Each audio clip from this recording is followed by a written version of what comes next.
Hey guys, Dr. Brown here, and today we're going to talk logarithms.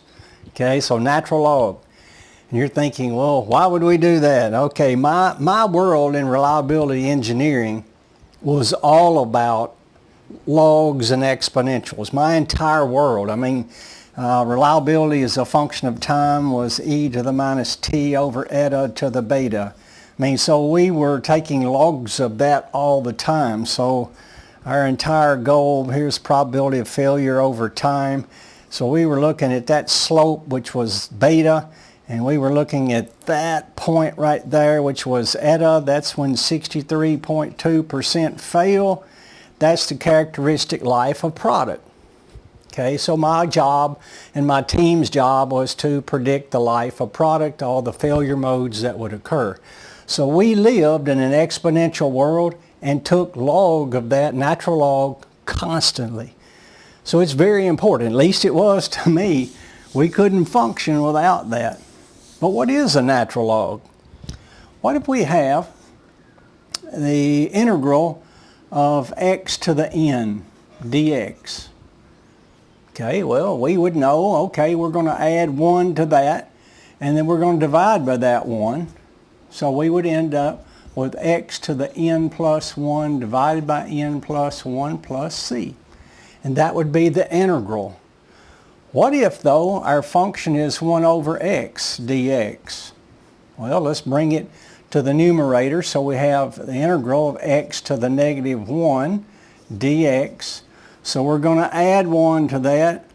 Negative 1 plus 1 is 0. We're going to divide by that. So that equals x to the 0 raised or divided by 0. 1 over 0. Whoa. Oh, plus c. So we can't do that, right? So someone, and I don't know who he was, but he came up with the fact, it could be a she, came up with the fact that that integral is the natural log of x. So when you see a derivative of a function over the function and you're trying to integrate that, that's what natural log x is. The derivative of the function over the function, and you're integrating. Now there's a few rules that go along with that. Of course, one would be, what does the function look like for one? Looks like that, and that's where x equals 1. So this would be y equals natural log x. So natural log of 1 is 0. Okay, the natural log of a times b, you could break that apart and say, well, that's natural log of a plus natural log of b. And of course, you know me, I'm a rules guy. These are things you absolutely have to commit to memory and have a working knowledge of them. For example, this next one, the natural log of a to the n. Well, if you take you have a to the n and you're trying to take the natural log of it, the n can come down to the outside. So that would be n natural log a. And that formula I put up just a moment ago, the e to the minus t over eta raised to the beta, that particular formula was very important for us. Okay, now the natural log of a divided by b. Well, if we bring the b up, we have the natural log of a times b to the negative 1. Well, per this rule, these two rules actually, but let's first use this first one, this one to separate the a and b. I now have the natural log of a plus the natural log of b to the negative 1.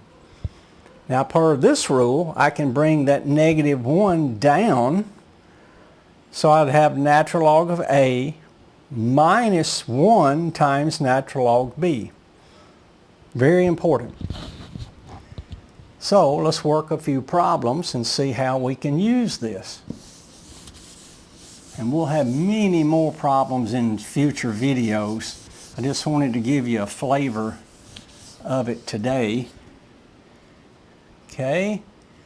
All right, what if we have the natural log of 10 over 9? Okay, so we had this rule right here, which it said, well, that's the natural log of 10 minus natural log of 9. What about the natural log of the square root of 3x plus 2? What about that one? Well, let's rewrite that. That equals natural log of 3x plus 2 to the what? To the 1/2.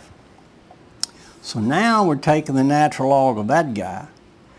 Okay, per this rule, it says I can bring that 1/2 to the front, so that's 1/2 natural log of 3x plus 2. Okay. What about natural log of 6x over 5? Well, that's a natural log of, we can use this rule, 6x minus natural log 5, but I have a product here, so I should be able to separate that. So it'd be the natural log of 6 plus natural log of x minus natural log 5. It actually, when you get some complex functions, it actually makes it easier. Once you learn the rules and you get to where you can do this, it helps. As a matter of fact, in the next video where we're looking at more problems for natural logs, I have one one problem I'm working using a quotient rule, taking a derivative using the quotient rule, then taking the derivative using, bringing that denominator up, doing a product, so taking the derivative with the product rule, but then taking the derivative after taking the natural log of the function. And it by far was more easy doing it, taking the natural log first, simplifying the problem, getting it into, say, an algebraic form, if you will. Okay, one last biggie here, big problem. Study, study, study. All right. What about the natural log of x squared plus 3 squared divided by x times the cube root of x squared plus 1? Whoa. Okay, we can't eat the elephant all at one time. I mean, if you had an A, a B, and a C, you can make this really simple. All right, but let's keep rolling here.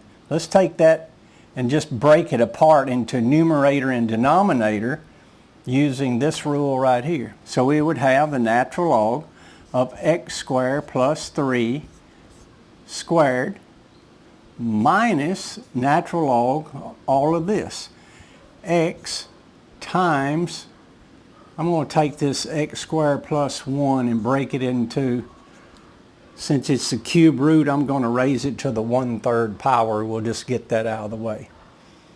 Okay, so I'm taking all of that. Now then, since I'm taking this natural log, I have an exponent, I can bring the exponent down. So this would be 2 natural log x squared plus 3 minus, I have a product here. So I can break that into 2 parts, but I need to be careful with this negative. It's minus all of this. So I'm going to put a big bracket right here. Minus natural log x plus natural log x squared plus 1 to the 1/3. Okay. Well, what do we have here? 2 natural log x squared plus 3 minus natural log x minus, so negative times positive is negative, minus natural log x squared plus 1 to the 1/3. Well, I still have an exponent, so I can bring that exponent down and perform it, this function. So let's, one last time here, we have 2 natural log x squared plus 3 minus natural log x minus 1/3 natural log x squared plus 1. Whoa. Now just think about taking the derivative. If we said let's say f of x equals this. As a matter of fact, I may do this same problem next time. What if we were given the challenge, what's the derivative of that? Uh-oh. Well, we've just changed the form of it, and now if we were to take the derivative in this form, it's much easier to do. Much easier. Matter of fact, the derivative, since you have the integral of dx over x, the derivative with respect to x equals 1 over x. See, so like here's a 1 over x, and then this one would be 2x over x squared plus 3, because it's the derivative. With the derivative of that would be 2x. So to have 2 times 2x plus, it'd be 4x over x squared plus 3. And this one would be 1/3 times 2x over x squared plus 1. So immediately you could take that derivative, and you certainly can't immediately do it in that form. I couldn't even do that really quickly if it weren't a natural log there. That'd be complex. This simplifies it, trust me. Okay. All right, I guess that's all for now. Excuse me. Why are we doing this? Hey, we're crazy, I think. No, we're together. We're trying to build a better tomorrow. How? Do that through math. We're trying to learn new skills and do something better tomorrow than we did today. Study, guys. Keep studying, learn the rules, so that when we look through our next video, we can be off and running. That's all for now. We'll talk to you next time. Thanks.